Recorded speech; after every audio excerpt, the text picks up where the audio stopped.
If you want proof of his acting chops, then check this out. Welcome to Watch Mojo UK, and today we'll be counting down the top 10 Daniel Day-Lewis scenes. Aren't you a healer? And a vessel for the Holy Spirit? When are you coming over and make my son here again? Before we begin, if you enjoyed this video, be sure to subscribe for more great content. For this list, we are looking through all of Day-Lewis's most famous roles and choosing which scenes help showcase his impressive acting abilities and have come to define the actor's work. The Constitution gives me war powers. But no one knows just exactly what those powers are. Number 10, Lincoln's Euclid speech, Lincoln. You're an engineer. You must know Euclid's axioms and common notions. The 16th President of the United States was known for many things, one of which was his inspirational words and speeches on things he believed in. In this scene, Day-Lewis sells Lincoln's wisdom perfectly, briefly referencing the work of mathematician Euclid to help explain equality.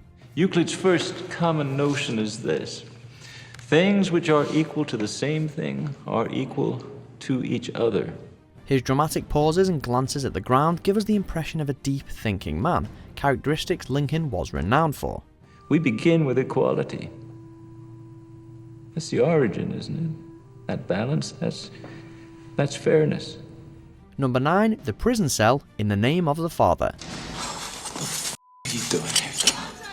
I'll come over to your auntie Annie's to get you a lawyer. They arrested everybody in the house. What?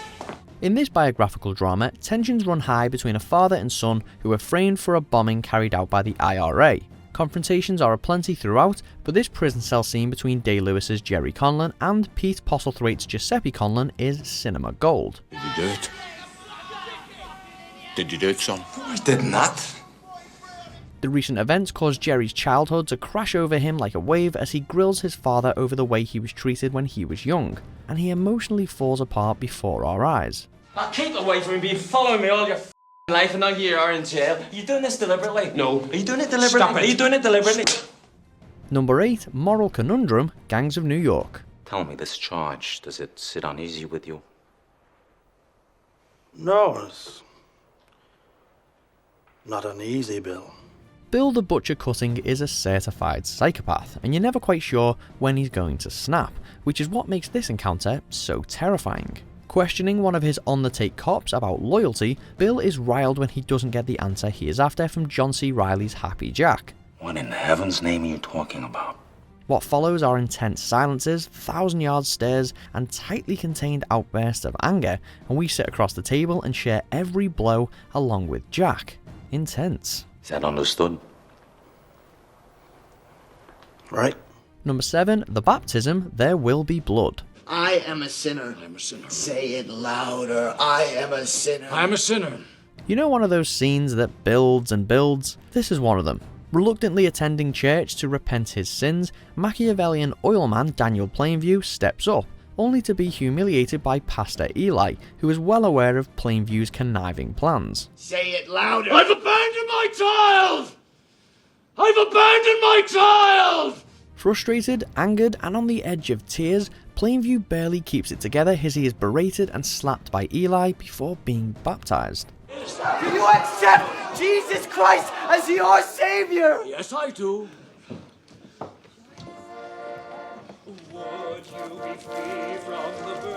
Number 6, Leave Me My Name, The Crucible.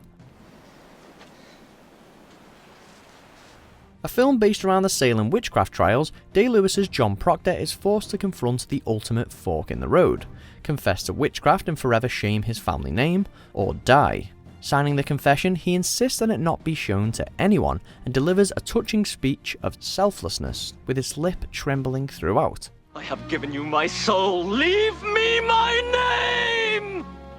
But he's forced to make a choice and the ultimate sacrifice, and the result is heartbreaking. Which way do you go, mister?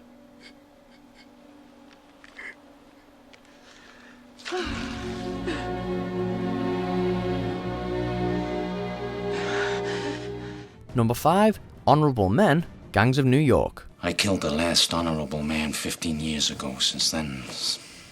Although on the surface he's a maniac, in this scene Bill the Butcher shows us that there is more to him than just random bouts of rage. Reflecting on his rivalry with Priest Valen, he expresses his complex emotions towards him, which can talk continuously throughout the conversation, from admirable to vengeful. The priest and me, we lived by the same principles. It was only faith divided us. Not only does this give us an insight into Bill's character, but it's a huge statement on religion and division. I rose back up again with a full heart and buried him in his own blood. Number 4, the Constitution, Lincoln. I can't accomplish a goddamn thing of any human meaning or worth until we cure ourselves of slavery and end this pestilential war. Time is running out, and Lincoln needs a few more votes if he is to abolish slavery. While members of his office are already accepting defeat and questioning the validity of the Constitution, Lincoln quietly sits and listens before he decides enough is enough. Blood's been spilled to afford us this moment. Now! Bursting into a passionate speech about how the Constitution will cure slavery, he stays composed but a little more turbulent than usual. He comes across as a man on a mission that will do anything to accomplish it, and that's exactly what Lincoln was. I am the President of the United States of America, clothed in immense power. You will procure me these votes. Number 3, the Interrogation, in the name of the Father. I'm gonna shoot your dad. What did you say to me? Another highly intense scene where Jerry Conlon is coerced into signing a confession for a crime he didn't commit. Surrounding him in an interrogation room in order to intimidate him, one officer whispers in his ear and threatens to kill his father, and then it all goes off. Look at him!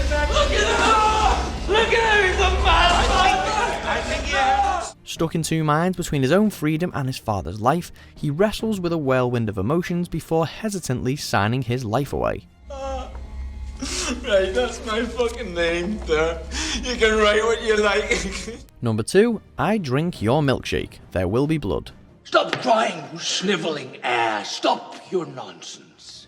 Remember the aforementioned ridicule at the baptism?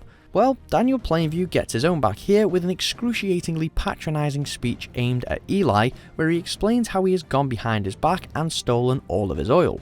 Drainage, Eli, you boy.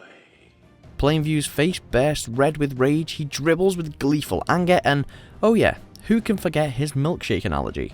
I drink your milkshake. I drink it up! It all ends with gruesome violence, but the altercation before it is without doubt the highlight.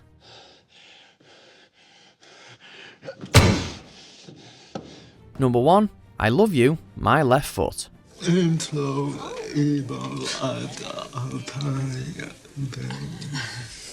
he saying? You didn't think we were going to leave Christie out, did you? In what is undoubtedly Day-Lewis's most transformational role, he plays cerebral palsy sufferer Christie Brown. In one of the most dramatic scenes in the film, Christie confesses his love for his friend Eileen, only for her to tell him that she's engaged to be married. Well, I'm glad you like Peter Christie because we're going to get married in 6 months. Feeling cheated and betrayed, Christie loses it, orders shots of whiskey, and insults just about everyone in the room. A truly saddening scene, and one expertly executed by the thespian.